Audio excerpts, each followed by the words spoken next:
দেশের শান্তি শৃঙ্খলার জন্য নির্ণায়ক। আমাদের বাদ দিয়ে দেশে শান্তি আসবে না, আমাদের বাদ দিয়ে দেশ ভালো থাকবে না। দেশকে গড়তে গেলে মুসলমান সমাজকে সমমর্যাদা দিতে হবে। এটা কোনো ভিক্ষা চাওয়া নয়। সোজা আঙুলে ঘি না উঠলে আঙুলটা ব্যাকা করে ঘি তুলতে হবে। আমরা কারোর গোলাম চাকর নই। এ দেশ আমাদের। জন্মসূত্রে ভারতীয়, পৈতৃক সূত্রে ভারতীয়, অধিকার সূত্রে ভারতীয়। আছি, ছিলাম, ইনশাল্লাহ থাকব। যে সমাজ, যে জাতি ব্রিটিশের বিরুদ্ধে লড়াই করতে পারে, আরএসএস কে ফু মেরে উড়িয়ে দেবার ক্ষমতা আমরা। কিসের শক্তি দেখায় তারা? সারা পৃথিবীতে চাঁদা তোলে, আরএসএস ভিখারি। আমি বললাম আপনাকে, আমি সাউথ আফ্রিকা গিয়েছিলাম, জোহানেসবার্গে যার বাড়িতে ছিলাম, একটু সকালবেলায় হাঁটতে হাঁটতে আমার পরিচিত আত্মীয় বলছে, আমি বললাম এটা তো ভারত মডেলের মন্দির। তখন বললেন এখানে আরএসএস এর লোকেরা ভিক্ষা চাইতে আসে। বুঝলেন? বড় বড় কথা, ডায়লগ। ভিখারির দল। এদের কাছে দেশপ্রেম শিখতে হবে। লন্ডনে ইন্ডিয়া হাউস বলে একটি বাড়ি আছে। ভারতবর্ষের স্বাধীনতা আন্দোলনের 180 বছরের ইতিহাস আছে তাতে। সেই লন্ডনে আমি গেছি, 1.5 মাস প্রায় ছিলাম। এটা বোধহয় 2005-এর ঘটনা। আমি চাইলাম ইন্ডিয়া হাউসে ঢুকবো, দেখলাম তালা বন্ধ, সময় আমাদের সাথে মিলছে না। তবুও দাঁড়িয়ে দাঁড়িয়ে দেখলাম কি আছে সেখানে। ব্রিটিশ আমাদের ক্ষতি করেছে, কিন্তু ইতিহাসের তথ্য তারা সঠিক রেখেছে। তারা লিখেছে ভারতের স্বাধীনতা আন্দোলনে আলেমদের অবদান। তারা লিখেছে আরএসএস ব্রিটিশের পায়ে তেল লাগিয়েছে, এদের কোনো অবদান নেই। আপনাদের তো ওখানে হাই কমিশনার আছে আমাদের দেশের, বলুন হাই কমিশনারকে ইন্ডিয়া হাউস থেকে তথ্য বের করুক, করে বলুক যে ভারতের স্বাধীনতা আন্দোলনে আরএসএস এর একটা লোক শহীদ হয়েছে। বেঈমান মীর জাফর দেশের স্বাধীনতা আননি। যে মা তার শিশুকে জন্ম দেয়, তার রক্ত তার সাথে থাকে, পেটের যন্ত্রণা তার সাথে থাকে, সে তার ছেলের কষ্ট দেখতে পারে না। আরএসএস বিজেপি দেশের জন্ম দেয়নি বলে দেশের মানুষের কষ্ট দিচ্ছে। এরা যদি ভারতবর্ষের জন্ম দিত, তরুণ যেহেতু ভিক্ষুর মনের কষ্ট থাকতো না। অনেক তথ্য আজকে শুনলাম। আমি ভিক্ষুকে বলবো এগিয়ে চলুন, যা চাইবেন তার থেকে 100% বেশি সমর্থন আমরা দেব ইনশাআল্লাহ।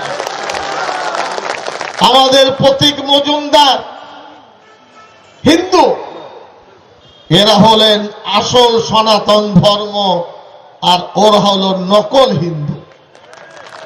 কপিল সিব্বল বিশিষ্ট আইনজীবী, কেন্দ্রের আপনার প্রাক্তন মন্ত্রী। আমি তার পার্লামেন্টের ডিবেট শুনছিলাম। তিনি বললেন, মোদীজি, अमित शाह जी, लड़ाई मुसलमान से नहीं है, लड़ाई असली हिंदू और नकली हिंदू हमसे आपकी लड़ाई है। কিছু বুঝলেন কথা? কপিল সিব্বল ভারত প্রসিদ্ধ অ্যাডভোকেট, প্রাক্তন আপনার মন্ত্রী, কংগ্রেসের বড় নেতা। অমিত শাহ প্রধানমন্ত্রীকে বলছেন মুসলমানের লড়াই নয়, আমরা ভারতীয় আসল হিন্দুর সঙ্গে তোমরা নকল হিন্দুর লড়াই হবে, সেদিন তোমরা বুঝবে রণবর্তী কি হবে। বোঝা গেল?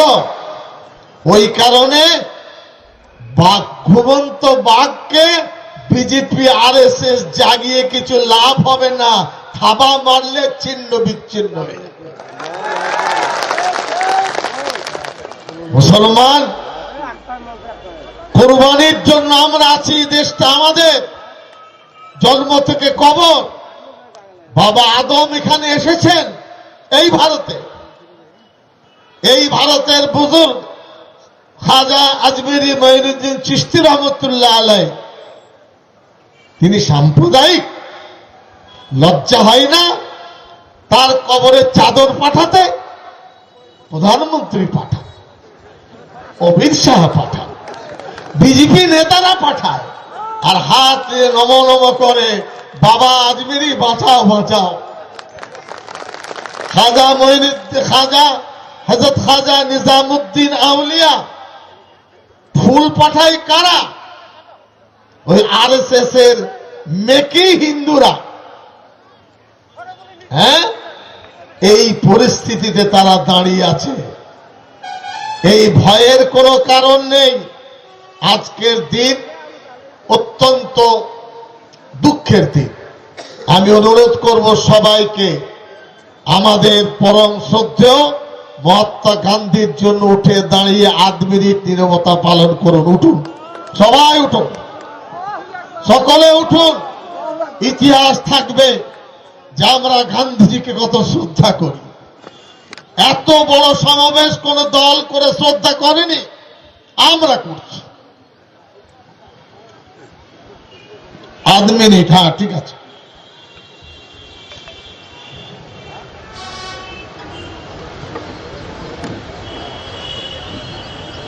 বসুন। মাঝখান থেকে উঠে গেলে তাকে বলবেন চলে যেতে। মাঝখানে ওঠা উঠি নেই, পেশাব লাগলে পরে করবেন। বসুন বসুন, তাড়াতাড়ি বসুন। এই লাল জামা, বসুন বসুন তাড়াতাড়ি। হ্যাঁ বসুন। মহাত্মা গান্ধীজি আমরণ অনশন করেছিলেন। ভিডিও হচ্ছে, রেকর্ড হচ্ছে, শুনে নিন। মিথ্যা কথা বলা আমাদের স্বভাব নয়। গান্ধীজির সাথে প্রতিদিন মাওলানা হিফজুর রহমান রহমতুল্লাহ আলাইহি, যিনি আমাদের সর্বভারতীয় সাধারণ সম্পাদক ছিলেন, স্বাধীনতা সংগ্রামী ছিলেন, দেখা করতেন 10টা-11টার দিকে।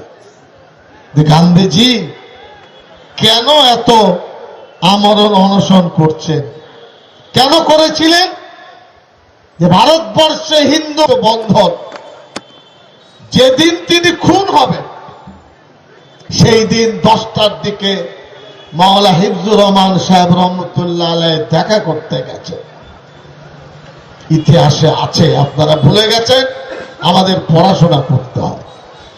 গান্ধীজি খুব রুগ্ন অবস্থা, জিজ্ঞাসা করলেন, করে দেখা করে বেরিয়ে এসছে সিঁড়ি দিয়ে নিচে। মহাত্মা গান্ধীজি বলছেন, হিফজুর রহমান সাহেবকে বুলাও। মাওলানা হিফজুর রহমান সাহেব আবার গেলেন, গান্ধীজি এখন তো দেখা করলাম না। এটা ভারতবর্ষের মোহনদাস করমচাঁদের কথা। সেই পবিত্র কোরআন মজিদ দিল্লি সেন্ট্রাল জমিয়তের লাইব্রেরিতে আছে। আমরা গল্প বলতে এসেছি, এর কি জায়গা? 1920 সালে মোহনদাস করমচাঁদের হাতে দেশের স্বাধীনতা আন্দোলনের জন্য জমিয়ত উলামা হিন্দ 1 লক্ষ টাকা দিয়েছিল এবং বলেছিল মুসলমান একা স্বাধীন করতে পারবে না, হিন্দু বন্ধুদের সহযোগিতা নিয়ে এই ভারত থেকে ব্রিটিশকে তাড়াবো। আমরা সেই মানুষ। মহাত্মা গান্ধীর সাথে জমিয়ত উলামা হিন্দের সম্পর্ক ছিল।